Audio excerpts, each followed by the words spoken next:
Welcome to Stories. How about led me to embrace my feminine side. I've always prided myself on being the guy who could take anything thrown at him. Football, wrestling, long nights at the bar. Nothing fazed me. I was known for being the tough one, the strong one, the guy who never backed down from a challenge. I lived by a code that said vulnerability wasn't for people like me. Emotions. I didn't show them. Fears. I kept them hidden deep. I was John, the man's man. That's what I thought anyway, until the bet happened. It was a Thursday evening at the bar, and as usual, my friends were gathered around a table, tossing around stupid dares and bets. I never turned down a challenge. It didn't matter how absurd it was. I had to win. That's how I had earned my reputation. But that night, as the alcohol flowed and the mood lightened, I said something I didn't expect to say. And my friends, of course, took it as a challenge. "You think you're the tough guy, huh?" Greg, one of my oldest friends, said with a mischievous grin. "I bet you can't pull off a completely feminine look, John." The table erupted into laughter. Greg, knowing how much I hated backing down, leaned in further, a gleam in his eyes. "You wouldn't last 5 minutes in a dress." I laughed, trying to keep my cool. Of course I could. I'm not afraid of some silly bet. But deep down, I felt a shift in my stomach. There was something about it, something that made me uncomfortable. I had never even considered what it would be like to dress as a woman. The thought made me uneasy, but I couldn't let it show. I couldn't back down. "All right, I'll do it," I said, trying to act nonchalant. "When and where?" Greg smirked, clearly pleased. "Tomorrow night, you're going out with us, dressed head to toe as a woman." The room cheered, and I couldn't shake the feeling that I'd just stepped into something bigger than I realized. The next day, I woke up with a gnawing sense of dread.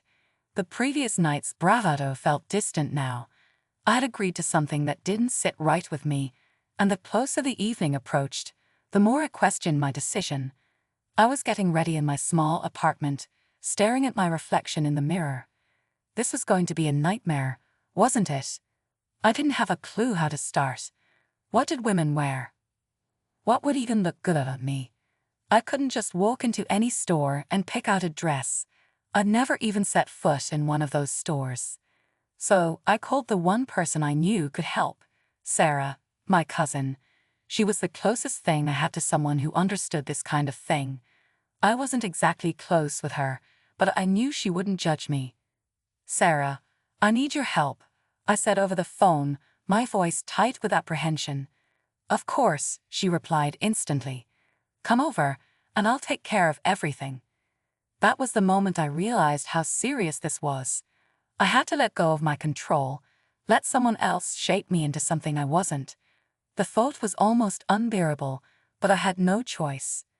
When I arrived at Sarah's apartment, I barely knew where to begin. She greeted me with a smile, clearly amused by my discomfort. "This is going to be fun," she said, already rifling through her clothes. "Don't worry, John. You'll look amazing." I still felt out of place, but as Sarah selected a soft pink dress, a pair of heels, and a stack of makeup, I felt something unexpected stir in me, a mix of excitement and anxiety. I didn't know how it would feel, but I had a feeling this night would change everything. It took Sarah a good hour to transform me. She knew exactly what she was doing. She worked quickly, her hands moving deftly as she applied makeup, styled my hair, and dressed me in the soft, delicate fabric of the dress. Every step made me feel more disconnected from the person I thought I was. When she handed me a pair of strappy heels and I had to step into them, my stomach twisted in discomfort. "You're going to look great," Sarah said, spinning me around to face the mirror. "You just have to let go of the idea that you're some macho guy." I stared at my reflection, barely recognizing the face in front of me. My jawline was softer with foundation. My eyes seemed larger and more expressive, framed by mascara. My lips, painted in a bold red, were full and inviting. The dress hulked my body in ways I wasn't used to, and my whole posture was different, more poised, almost delicate. I don't know about this," I muttered, my hands instinctively going to my clothes as if to tear them off. "Relax," Sarah said gently, reading my hesitation. "You're still John. Just a version of John you've never met before." But I didn't feel like myself. Not in the slightest. I didn't know if I was disgusted by what I was wearing or fascinated by the transformation.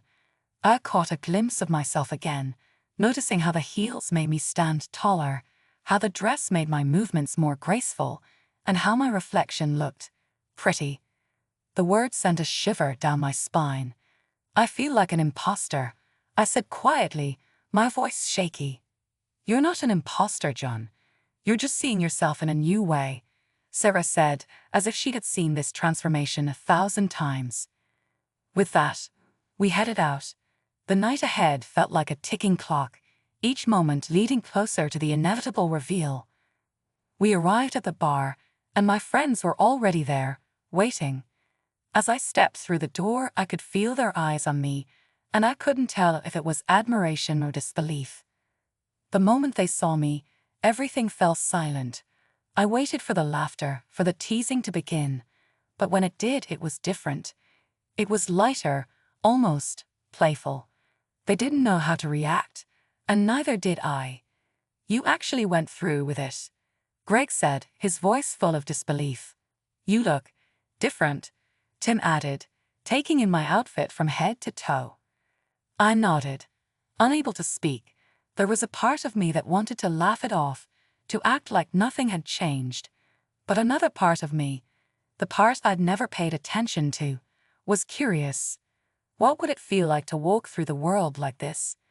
To be seen not as the strong, tough guy I'd always been, but as someone else entirely.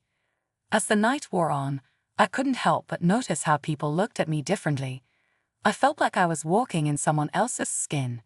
The bar wasn't just filled with familiar faces anymore. Now people were noticing me, and it wasn't the way I was used to. There were glances of admiration, curiosity, even attraction. It made me feel powerful in an entirely different way.